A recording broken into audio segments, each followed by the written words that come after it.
Hello friends, ഒത്തിരി ഒത്തിരി സ്വപ്നങ്ങൾ സീരിയലിൻ്റെ ഇന്നത്തെ എപ്പിസോഡ് റിവ്യൂയിലേക്ക് എല്ലാ കൂട്ടുകാർക്കും സ്വാഗതം. അങ്ങനെ അഞ്ജു വർഷയോട് ചോദിക്കുന്നുണ്ട്, തൻ്റെ തീരുമാനം എത്രയും പെട്ടെന്ന് തന്നെ ശ്രീയെ അറിയിക്കണം. വിവേകിനെയാണ് തനിക്ക് ഇഷ്ടമെങ്കിൽ അതും തന്നെ വിവേകിനോടും പറയണം എന്ന രീതിയിൽ പറയുന്നുണ്ട്. ആൻറ്റിയും അങ്കിളും തന്നെ കാണാനായിട്ട് വെയിറ്റ് ചെയ്യുന്നുണ്ട്. അപ്പോഴത്തേനും തനിക്ക് അതിനൊരു ഉത്തരം കിട്ടിയിരിക്കണം എന്ന് പറയുന്നുണ്ട് കേട്ടോ. ആ സമയത്ത് വർഷ ആകെ എന്താ ചെയ്യേണ്ടതെന്നൊരല്ല അവസ്ഥയിൽ ഇരിക്കുകയാണ്. അങ്ങനെ ശിവ അങ്ങോട്ട് വരുന്നുണ്ട് കേട്ടോ. താൻ എന്തൊക്കെയാ പറയുന്നത്? ഇവൾക്ക് വിവേകിനെ ഇഷ്ടമാണെങ്കിൽ അത് തുറന്ന് പറയുകയല്ലേ നല്ലത്. അതെന്തൊക്കെയാണ് അങ്ങനെ പറയുന്നത്? ശ്രീനാഥിനെയാണ് ഇവൾക്ക് ഇഷ്ടമെന്നാണ് എനിക്ക് തോന്നിയിരിക്കുന്നത്. കാരണം അവളുടെ ജീവിതം രക്ഷിച്ചത് ശ്രീയെ തന്നെയാണ്. അപ്പോൾ പിന്നെ എങ്ങനെയാണ് അവൾക്ക് വിവേകിനോട് ചേർന്ന് ജീവിക്കാൻ സാധിക്കുക എന്ന് പറയുന്നുണ്ട് കേട്ടോ. എനിക്കിവളുടെ ജീവിതം നല്ലപോലെ അറിയാമെന്നും ശിവ പറയുന്നുണ്ട്.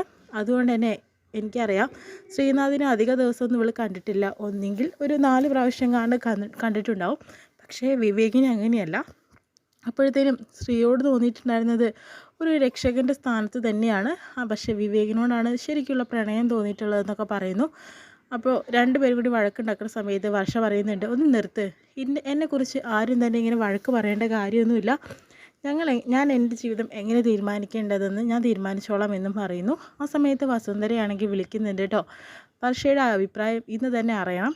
അങ്ങനെ വർഷയോട് പറയുന്നുണ്ട്, ഞാൻ നിന്നോടൊരു കാര്യം ചോദിച്ചിരുന്നു, അതിന് മറുപടി പറയണം.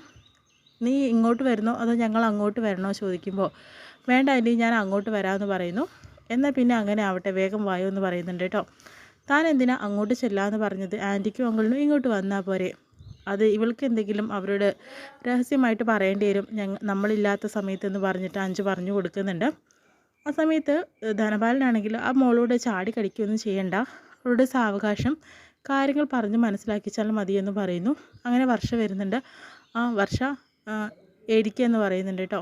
എന്തായാലും ആൻറ്റി ഞാനിവിടെ നിന്നോളാം, ഇരിക്കാനാണ് പറഞ്ഞത്, അനുസരണക്കേട് എനിക്ക് ഒട്ടും ഇഷ്ടമല്ല എന്ന് പറയുന്നുണ്ട്. അങ്ങനെ ഇരുത്തുന്നു. ആ സമയത്ത് മോളെ, വിവാഹത്തെ കാര്യത്തെക്കുറിച്ച് നമ്മൾ സംസാരിച്ചല്ലോ, എന്തായി മോളുടെ അഭിപ്രായം എന്ന് ധനം ചോദിക്കുമ്പോൾ, അത് അങ്കിൾ, എനിക്കിപ്പോൾ വിവാഹത്തിന് താല്പര്യമില്ല എന്ന് പറയുന്നുണ്ട്. അതെന്താ മോളെ അങ്ങനെയൊക്കെ പറയുന്നത്?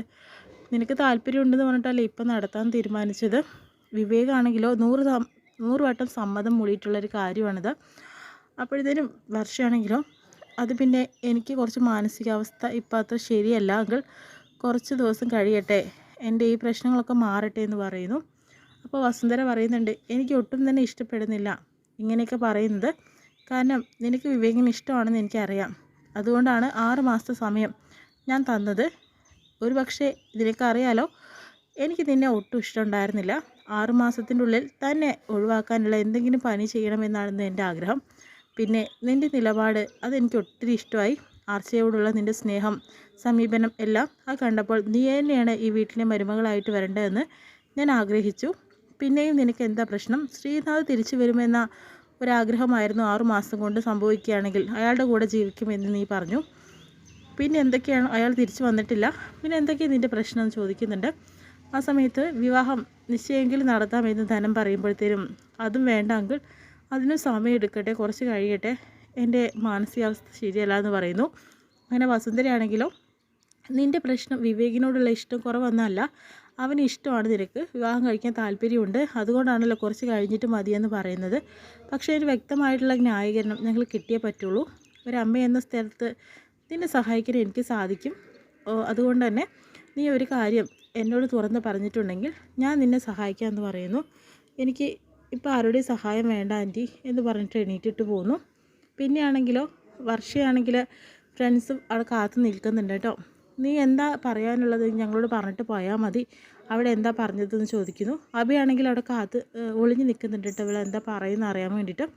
ആ സമയത്ത് വർഷ പറയുന്നുണ്ട്, എനിക്ക് പിന്നെ ആൻറ്റിയോട് അങ്ങോട്ടോട് ഞാൻ പറഞ്ഞു വിവാഹവും അതുപോലെ കല്യാണ നിശ്ചയമൊക്കെ കുറച്ച് മാറ്റി വയ്ക്കാനായിട്ട്, അതായത് എനിക്ക് കുറച്ച് സമയം വേണമെന്നുള്ളത്. അതെന്തുകൊണ്ടാണ് താൻ അങ്ങനെ പറഞ്ഞത്? അഞ്ചു ആണെങ്കിലോ, ശ്രീനാഥിനെ അവൾക്ക് ഇഷ്ടമാണ്, അയാൾ വിവാഹം കഴിക്കാനാണ് താല്പര്യം, അതല്ലേ അതിൻ്റെ അർത്ഥം എന്ന് പറയുന്നു. ആ സമയത്ത് അഭി അങ്ങോട്ട് പോകുന്നുണ്ട് കേട്ടോ. അപ്പോൾ മനസ്സിലായി അഭിക്ക് കാര്യങ്ങളൊക്കെ. പിന്നീടാണെങ്കിലോ, അതെങ്ങനെ ശരിയാവും, ഇതിനൊരു ഉത്തരം കിട്ടണ്ടേ, ഇങ്ങനെ പറയാതെ പറഞ്ഞുകൊണ്ട് നടന്നിട്ടുണ്ടെങ്കിൽ പ്രശ്നം കൂടുകയല്ലേ ചെയ്യുള്ളൂ എന്ന് ചോദിക്കുമ്പോഴത്തേനും വർഷ പറയുന്നുണ്ട്, എനിക്ക് വിവേകിന് വിവാഹം കഴിക്കാൻ മാത്രമാണ് താല്പര്യം എന്ന് പറയുന്നു. ഇപ്പോൾ കണ്ടോ, തൻ്റെ മനസ്സിലുള്ള എല്ലാം പുറത്ത് വന്നു. പക്ഷേ ശ്രീനാഥിൻ്റെ കാര്യമോ? പക്ഷേ ശ്രീനാഥാണ് എനിക്കൊരു ജീവിതം തന്നത്, ഇന്ന് ഞാൻ ഇങ്ങനെ ഉണ്ടെങ്കിൽ അത് ശ്രീകേട്ടൻ കാരണമാണെന്നൊക്കെ തുറന്നു പറയാണ് വർഷ. ആ സമയത്ത് ഇനിയിപ്പോൾ കമ്മിറ്റ്മെൻറ്റ്സ് അല്ലടോ കൂടുതൽ തനിക്ക് ശ്രീനാഥിനോട്, പക്ഷേ സ്നേഹം മുഴുവൻ വിവേകിനോട് തന്നെയാണെന്ന് പറയുന്നുണ്ട്. പക്ഷേ ചിലത് അങ്ങനെയാണ്, പ്രണയത്തിന് നമുക്ക് അത്ര വില കൊടുക്കേണ്ടി വരില്ല എന്ന രീതിയിൽ പറയുന്നു. ആ സമയത്ത് വീണ്ടും അഞ്ജുവും കൂടി ശിവയും കൂടി സംസാരിക്കുന്നുണ്ട് കേട്ടോ. ശ്രീയെ തന്നെയാണ് അവൾ വിവാഹം കഴിക്കേണ്ടത്, അത് ഞാൻ ഉറപ്പിച്ചു കഴിഞ്ഞു. പ്രണയം അത് ഇപ്പോൾ തോന്നിയതല്ലേ വിവേകിനോട്, കാരണം അവളുടെ ജീവിതം രക്ഷിച്ചത് ശ്രീനാഥ് തന്നെയാണെന്ന് പറയുന്നുണ്ട്. താൻ അങ്ങനെയൊക്കെ പറഞ്ഞുകൊണ്ട് നടന്നു. കമ്മിറ്റ്മെൻറ്റ്സിൻ്റെ കുറിച്ച് താൻ പറയുന്നുണ്ടല്ലോ, സ്നേഹിച്ച ആളുടെ കൂടെ പുറത്ത് ഇറങ്ങി വന്ന സമയത്ത് അച്ഛനും അമ്മയെക്കുറിച്ചുള്ളതൊന്നും താൻ മറന്നു എന്ന് ചോദിക്കുമ്പോഴത്തേനും അഞ്ജനൊന്നും പറയാനില്ല. പിന്നെയാണെങ്കിൽ അഭി ആകെ ടെൻഷൻ അടിച്ച് നിൽക്കുന്നുണ്ട്. ശിവ വന്നിട്ട് തനിക്ക് എന്തെങ്കിലും കഴിക്കണ്ടേ എന്ന് പറയുന്നുണ്ട്. എനിക്കൊന്നും വേണ്ട, എനിക്ക് വിശപ്പില്ല എന്ന് പറയുന്നുണ്ട് കേട്ടോ. താൻ വിഷമിക്കേണ്ടടോ, ഇപ്പോൾ വിവേകിനോടാണ് അവൾക്ക് ഇഷ്ടമെന്ന് അവൾ തന്നെ തുറന്ന് പറഞ്ഞു. കുറച്ചൊക്കെ ഞാനും കേട്ടു. എനിക്കറിയാം ശ്രീനാഥും വർഷയാണ് ഒന്നിക്കേണ്ടത്. അവൾ ശ്രീയേട്ടനെ ഒരുപാട് സ്നേഹിക്കുന്നുണ്ട്, എനിക്ക് മനസ്സിലാവുന്നുണ്ട്. ഞാനാണ് അതിനെ എതിർത്ത് നിന്നത്, ഇനി അതിൻ്റെ ആവശ്യമില്ലെന്ന് പറയുന്നുണ്ട്. അതൊക്കെ തനിക്ക് തോന്നുന്നതാ, ശ്രീനാഥിനോടല്ല അവൾക്കിഷ്ടം, വിവേകിനെ തന്നെയാണെന്ന് ശിവ പറഞ്ഞു കൊടുക്കുന്നുണ്ട്. ആ സമയത്ത് അഞ്ജു വന്നിട്ട് പറയുന്നുണ്ട് വർഷയെ അവിടെ കാണാനില്ല, അവൾ സ്കൂട്ടി എടുത്ത് പോയിട്ടുണ്ട്. അപ്പോൾ തന്നെ അഭി പറയുന്നുണ്ട് അത് ശ്രീനാഥിൻ്റെ അടുത്തേക്ക് തന്നെ ആയിരിക്കും. എനിക്ക് പെട്ടെന്ന് ശ്രീനാഥിന് വർഷയെ നേരിട്ട് കണ്ട ആകെ പ്രശ്നമാവും, അയാൾക്ക് പാനിക്കായിരിക്കും, എന്തെങ്കിലും സംഭവിക്കും, എത്രയും പെട്ടെന്ന് അവർ രണ്ടുപേരും കാണരുത് എന്നൊക്കെ പറയുന്നു. അഞ്ജു എന്തിനാണ് ഇവൾ ഇത്ര വെപ്രാളാവുന്നതെന്ന് പറഞ്ഞിട്ട് ഒന്ന് മൈൻഡ് ചെയ്യാതെ നിൽക്കുന്നുണ്ട് കേട്ടോ. അപ്പോൾ ശ്രീയുടെ ഫോണിലേക്ക് വിളിക്കുമ്പോൾ സ്വിച്ച് ഓഫ്, ഇനി എന്തെങ്കിലും ചെയ്തേ പറ്റുള്ളൂ എന്ന് പറയുന്നു.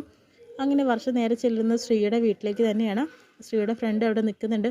താനെന്തിനാ ഇങ്ങോട്ട് വന്നത്, അതിൻ്റെ ആവശ്യം എന്താ, ശ്രീനാഥിനെ ഇനി കാണാൻ തനിക്ക് കഴിയില്ല, ശ്രീ ഇവിടെ ഇല്ല, അവൻ എങ്ങോട്ടോ പോയി എന്ന് പറയുന്നു. നിങ്ങൾ കള്ളം പറയൊന്നും വേണ്ട, ശ്രീയേട്ടനകത്തുണ്ട്, ശ്രീയേട്ടനാ പറഞ്ഞത് എന്നെ കാണണ്ടെന്ന് പറഞ്ഞത്, ഞാൻ പറഞ്ഞത് സത്യമാണ്, അവൻ്റെ ജീവിതം തകർത്തത് മതിയായില്ലേ, നിങ്ങൾ പൊയ്ക്കോളൂ, അവനിവിടെ ഇല്ല എന്ന് പറയുന്നുണ്ട്. പക്ഷേ എനിക്ക് നോക്കണം എന്ന് പറയുന്നു, അകത്ത് കയറി നോക്കുമെന്ന് പറയുന്നു. ആ സമയത്ത് അകത്ത് കയറി നോക്കുന്ന സമയത്ത് അവിടെ ശ്രീയൊന്നുമില്ല. പെട്ടെന്ന് അഭിയും അതുപോലെ വിവേകം അങ്ങോട്ട് വരുന്നുണ്ട് കേട്ടോ. എവിടെ വർഷം ഇവിടെ വന്നിട്ടുണ്ടോ, ആ വർഷം വന്നിട്ടുണ്ട്, ശ്രീനാഥ് ഇവിടെ ഇല്ല, രാവിലെ മുതൽ അവനെ കാണാനില്ല, ഞാൻ ഓഫീസിലേക്ക് വിളിച്ചപ്പോഴും അവിടെ എത്തിയിട്ടില്ല. അപ്പോൾ ഇനിയിപ്പോൾ എന്താണ്, വർഷമാണെങ്കിൽ അതിനകത്ത് തിരഞ്ഞുകൊണ്ടിരിക്കുകയാണ് അവനവിടെ ഉണ്ടെന്ന് പറഞ്ഞിട്ട്. ആ സമയത്ത് വിവേകം ആകെ ടെൻഷനാവുന്നുണ്ട്. അപ്പോൾ ഇവിടെ ഇല്ല അഭി, ശ്രീയേട്ടൻ പോയി എന്ന് പറഞ്ഞിട്ട് പൊട്ടിക്കരയുന്നു. അപ്പോഴത്തേനും അഭിക്കും സങ്കടമാവുന്നുണ്ട്. അപ്പോൾ വിവേകാണെങ്കിലോ കമ്പനിയിലേക്കൊക്കെ വിളിച്ച് നോക്കുന്ന സമയത്ത് അവിടുന്ന് രാജിവെച്ച് പോയിരിക്കുകയാണെന്നുള്ള വിവരം അറിഞ്ഞിരിക്കുന്നു. ഇന്നലെ രാത്രി മെയിൽ അയച്ചിട്ടുണ്ടായിരുന്നു കമ്പനിയിലേക്ക് എന്നൊക്കെ വിവേക് മനസ്സിലാക്കുന്നുണ്ട് കേട്ടോ. ആ സമയത്ത് ഇതറിയുന്ന നമ്മുടെ അതായത് അഭിയാണെങ്കിൽ ദേഷ്യപ്പെടുന്നുണ്ട് വർഷയോട്. ഇവൾ ഒറ്റ ഒരുത്തി കാരണമാണ് ഇങ്ങനെയൊക്കെ സംഭവിച്ചത്, ഞാൻ പറഞ്ഞതല്ലേ, ഇതുകൊണ്ടാണ് ശ്രീനാഥിനെ ഞാൻ നിങ്ങളുടെ കണ്ണിൽ നിന്നൊക്കെ ഒളിച്ചു വെച്ചത്, പക്ഷേ ഇപ്പോൾ അവസാനം എന്തായി, അയാൾ ബലി കൊടുക്കേണ്ടി വന്നില്ലേ, അയാൾ പോയില്ലേ, ഇതിനെല്ലാം കൂട്ടുന്നത് വിവേകേട്ടനാണ്. വർഷയുടെ എല്ലാ തെമ്മാടിത്തരത്തിനും ഇങ്ങനെ വേണ്ട ആവശ്യമുണ്ടെന്നൊക്കെ പറഞ്ഞിട്ട് അഭി വിവേകിനോടും വർഷയോടും ചാടി കടിക്കുന്നുണ്ട് കേട്ടോ. അതായത് ഇത്രയും കാണിച്ചുകൊണ്ടാണ് ഇന്നത്തെ എപ്പിസോഡ് വിശേഷം കഴിയുന്നത്.